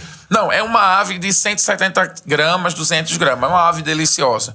Mas o que aconteceu? Não, uma delícia, eu já comi já. Mas o caso ali é o ovo, né? Cara, quando eu vi, tinha mas 100... Não, as duas coisas. Mais ou menos. Também. Não, eu trabalhava com ovo e com abate. E com a carne. Mas o que aconteceu? Até então, eram os ovos para levar para minha mãezinha lá na aldeia. Sim. E eu tinha 100 ovos por dia. 150 ovos. Não sabia o que fazer com ovo. Muito ovo. Tem um líder dentro da comunidade que é o imam, o sheik da mesquita, que é o pastor da mesquita, como se fosse. E ele é delegado do bairro também. Ele vai na minha porta e ele bate na minha porta. E quando eu abro a porta, eu digo: oi, tudo bom? Assalamu alaikum, alaikum salam. Ele diz: o que é isso na sua garagem? Eu disse: eita, vai fechar meu esquema. E é tudo fechado, tudo escondidinho. E não é impuro, não, né? Aí eu Não disse: é- não. não é halal, seria. Não, é tudo ok, dentro da lei islâmica. E aí ele diz: eu pensei que ele queria fechar a minha codorna. Ele disse: não, isso é codorna. Ele disse: é. Ele fez: tem ovo? Aí eu disse: tem. Ele fez: quanto custa? Aí eu: opa. Minha cabeça... Quanto geralmente vocês pagam? Aí eu disse... Aí ele fez, me dê 30. comédia. A mesma cotação da Petrobras. A mesma cotação. Peguei os ovos de codorna, botei dentro de uma bandeja, dei pra eles, depois eu digo o preço. Nasceu um negócio. Depois digo... Tá me devendo. Tá me devendo. Espera. Não, eu disse... Meu querido, prove, se for top. Na volta, eu cobro a você. E aí o que aconteceu? Ele era uma mesquita com muita gente. Ele espalhou e começou a vender muito. E eu fechei com um supermercado. Com 2 supermercados. Eu comecei a produzir em larga escala. Eu estava faturando R$5.000. Uma grana boa para quem não... As Um codornas... ovinho desse tamanho. Um ovinho, não, Entre mas tinha carne e uma ovo. bandejinha. Virou um produto, virou um business. E eu comecei a levar para mamãe, e eu comecei a vender, e eu comecei a pegar esse dinheiro e construir uma escola. Com ovo de codorna. Uma hora você vai chegar a 1 milhão, não vai? Não, rapidinho. O que aconteceu? Não, o que aconteceu, gente? Eu tava aqui nesse momento. A minha experiência era negócios, pequenos ativos, onde eu fazia dinheiro para colocar na escola. Mas o projeto de 3 salinhas e um banheiro, Deus disse não. É um projeto para 400 crianças. Tipo, não fica de miserinha, não. Não fica de miserinha. Deus me deu a visão. E o que aconteceu? Olha a diferença de usar isso num contexto de prosperidade e usar isso no contexto missionário, né, cara? É muito diferente. A gente existe o mesmo discurso, falando as mesmas distorce palavras, tudo. e um é distorcido e o outro é missionário, né? O que aconteceu? Nesse período, 2018 para 2019, acho que 2019, eu estava muito desestimulado. Por quê? A moeda perdeu o valor. Eu tinha 3 ativos dentro da instituição. E a igreja brasileira tinha me esquecido no campo. Muita gente me abandonou. Muita gente que tinha feito promessa. E eu tava... Isso não acontece, não, Não, missionário. muito demais. Muito. E eu tava muito desestimulado. Muito. E muita gente ia me visitar. E não fazia nada. Tipo assim, a galera é muito mão de vaca. E o que aconteceu? Quando, em um momento da minha vida, minha mulher me liga e faz: Carlinhos, o pessoal tá falando comigo que tem um cara dando a volta ao mundo, chamado Anderson Dias, do 196 Sonhos. Não sei se vocês conhecem, é um cara que acabou de bater um recorde mundial. Ele tava no podcast Flow essa semana. Ah, então daí que eu Um jovem lá de Recife. E ele, para dar a volta ao mundo, ele tem que vir no Senegal. O Senegal é um dos 196 países reconhecido pela ONU. E eu disse: Débora, eu não quero. Não quero, porque tem muita gente que vem aqui só pra ver. Lembra do pavê? Porque a gente come, não, só pra ver, não faz nada. E aí eu disse: não quero. Aí em algum momento eu fiquei meio arrogante. Eu disse: fala um negócio, dá meu número pra ele. Se ele quiser, ele fala comigo. Porque o pessoal já tinha dito, ele foi para o aniversário de Neymar, ele é um cara popular, ele tem quase 1 milhão de seguidores. Estou nem aí para isso. Tô cansado desse barulho de gente que vem aqui. O cara na hora falou comigo. Carlinho, meu querido, eu sou de Recife, meu irmão, me receba aí no aeroporto. Meu irmão, já tô saindo do Togo agora, porque ele tava muito louco, muito corrido, porque ele tinha que bater o recorde. Foi 530. Se você achou ele muito louco, cara, ele tava... Você achou ele acelerado? Não, ele tava menino novo, stories, né, tal, aquela correria. Até então, eu não era o cara da internet. Eu tinha 1.000 e poucos seguidores, pouquíssimos seguidores. Família, amigos. E o que aconteceu? Fui pegar ele no aeroporto. Aí ele já veio me filmando. Não sei o quê. 5.000 seguidores. Botou de cara.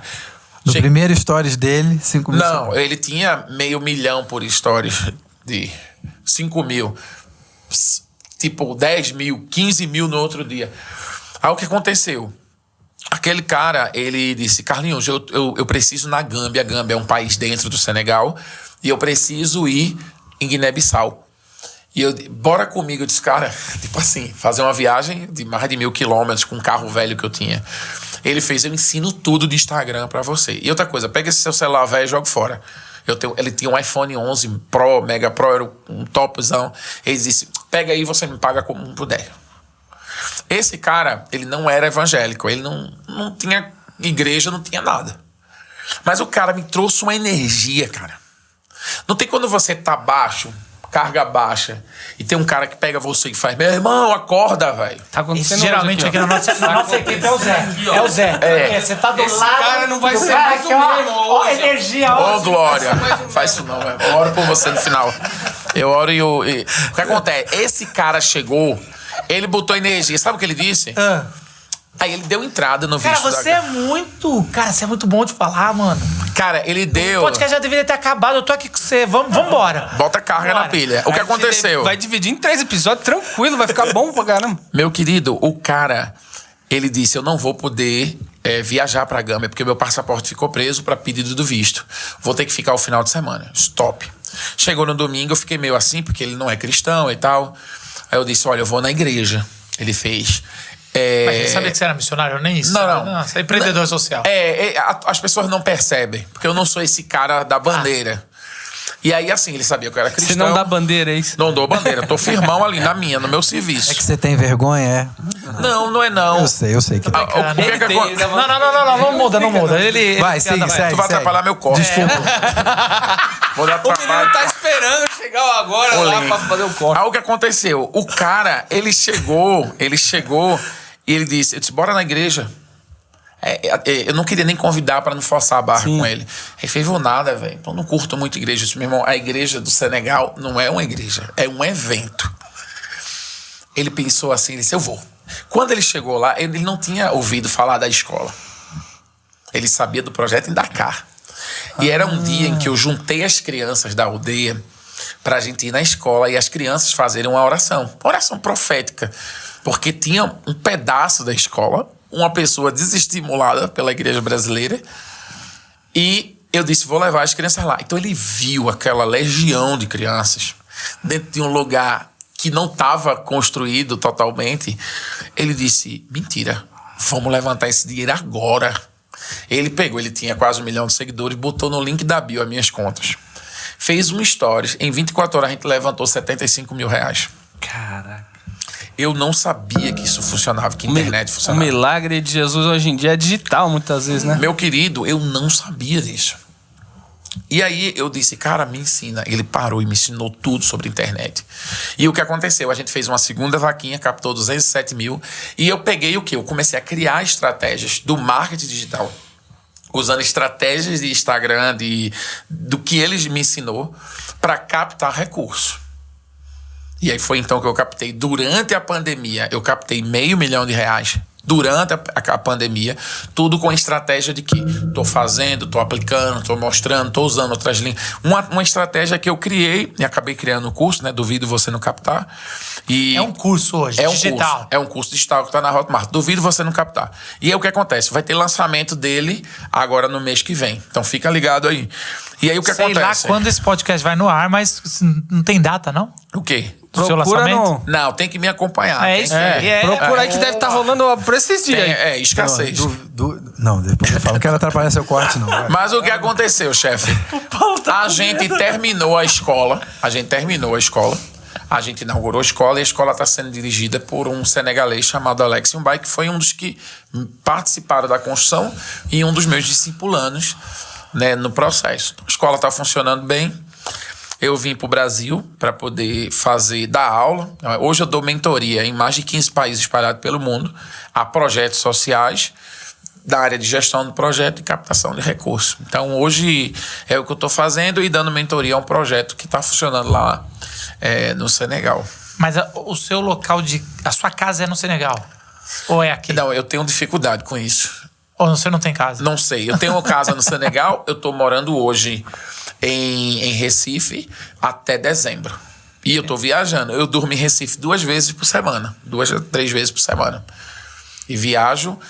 Às vezes saio do país, às vezes fico aqui mesmo no Brasil, dando esses cursos de captação de recursos, gestão de projetos presenciais e também dou online. Que show, mano. Que legal. E, cara, isso aí tem tudo fotos no seu Instagram. Isso. É Carlinhos Senegal no Instagram, Kawaii, TikTok, YouTube é Carlinhos Senegal. Tem tudo. Tem imagem, tem vídeo. O tempo todo eu tô postando, eu tô falando onde eu tô dando aula. Então, é um lugar que eu também tô dando muita dica. Meu canal do YouTube dá muita dica para missionários. Cultura, imersão, como captar, enfim, como fazer uma viagem de curto prazo. Eu compartilho tudo isso com... Marca a Glocal aí, a Glocal oficial, quando você estiver fazendo post Vamos nosso. marcar, com certeza. Parece que vai ter alguma coisa. Logo que acabar aqui, vocês vão fazer algum storyzinho aí. Fazer um story, fazer uma racha pra que cima. História, cara, você é um storytelling, né, mano? Você me lembra muito Fabio Silva, cara, lá de Recife. Vocês dois. Fabio teve Você lá, sabe né? que toda vez que a gente tá com o Fabinho, ele acaba de contar a história, a gente tá chorando e abrindo a carteira. O que vocês querem? Fabinho, cuidado que ele cuidado. pode levar tudo que você tem. Mas leva pra uma boa coisa, né? Ele tá sempre fazendo. Não, Fabinho teve lá, né? Foi o cara que me despertou para o empreendedorismo social. Até então eu não sabia o que eu era. Deu nome pra isso, né? Deu um nome. Ele disse, eu sou um missionário, então você é um empreendedor social. E aí nasceu o Carlinhos Senegal, empreendedor social. Duvido você não captar. Duvido você não Duvido captar. você não aprender a ler as escrituras. E aí a profecia, bom nome, viu? Não, e a profecia do meu filho, do 1 milhão da garagem, se concretizou em mais de 1 milhão na construção da escola. Construção, né? cara. Fazendo o link, finalmente. Sim. Né? Era isso, o negócio do isso que 1 milhão. faltava, Olha. meu Tem que ter um filho. filho. Cuidado que seu filho vai dizer pra você, hein, mano. Não, meu filho, ele é o profeta. Ele é o cara que mandou a gente pro Senegal, Olha. tirou a gente do Senegal agora. Ele é muito usado por A gente Deus. sabe que o Paulo não vai querer conhecer. Passa Não, passa o você, contato do você, Paulo eles pro seu estão filho. eles estão de intriga, Não, vamos parar de mexer com o Paulo. Não, ele já Isso. recebeu uma palavra aqui forte. Isso, ele abriu a mão em tudo. Eu recebi, abri a mão. Aceitei. Cuidado com as codornas, meu irmão. Aceitei. Kelly, mas você tem alguma, além desse momento, assim, só pra gente encerrar, tem algum grande sonho, tem alguma coisa no seu coração aí pro final do ano, pra... Hoje eu estou estudando a possibilidade de eu morar no lugar mais estratégico, porque Recife é muito longe, o Brasil é muito longe de tudo, né? E aí eu não posso ir pro Senegal agora, porque meu filho ainda está com a gente, então ele precisa fazer faculdade, então tudo indica que eu vou morar em algum lugar ali no sul da Europa, onde chega muito imigrantes africanos e onde eu fico virado para o norte da África, que é um lugar Mais que eu pretendo próximo. trabalhar. Exatamente. Então hoje, praticamente, eu compartilho a minha experiência através dos cursos, através das mentorias, através do pastoreio, né, de outros missionários também, que é uma necessidade muito grande do campo. Vocês que estão no Brasil são pastores e pastoras, né, membros de igreja, os missionários no campo precisam muito serem cuidados, porque você não tem praticamente igreja, sobretudo em países fechados. Então, às vezes é uma ligação. Eu recebi uma ligação no meio do dia, Deus teve que enviar um desviado para cuidar de mim, porque não existiam pastores para cuidar de mim, não existiam pessoas que poderiam ter se importado comigo. Então, praticamente, eu fui cuidado por pessoas que não eram cristãs e muçulmanos que me acolheram. Então, é muito importante que a gente esteja na obra no Brasil, mas também estejam pensando nos missionários. Como um dia um missionário esteve aqui no Brasil trazendo o evangelho pra gente, né? Então, hoje a gente só existe porque alguém abdicou da sua vida, da sua história, do seu tempo, com a sua família para estar aqui falando de Jesus pra gente. Então, é muito importante. O meu sonho é isso, é continuar fazendo o que eu faço não fazendo, mas no lugar de obediência, né? Fazendo aquilo que Deus quer fazer, que é promover justiça. É isso aí, você que tem nos acompanhado e acompanha o Carlinhos Senegal. Demais, obrigado, viu, Carlinhos? Deus abençoe Obrigado vocês. Duvido você não captar. Duvido mesmo. Duvido, eu gostei. Cara, que bom nome, hein, cara? Você é marqueteiro, hein, mano? Gostei. Arrasta pra cima. Se você gostou e tá ouvindo a gente no Spotify, tá perdendo. Aqui foi uma farra. Vem pro YouTube, mas você tá no Spotify, dá 5 estrelas, assina o canal aí no Spotify. E se você tá no YouTube, não deixe de fazer aquelas coisinhas de youtuber, que é curtir, assinar o canal e divulgar pros seus amigos, falando assim pra plataforma que esse conteúdo é o que você quer. E a gente se vê terça que vem. Tchau!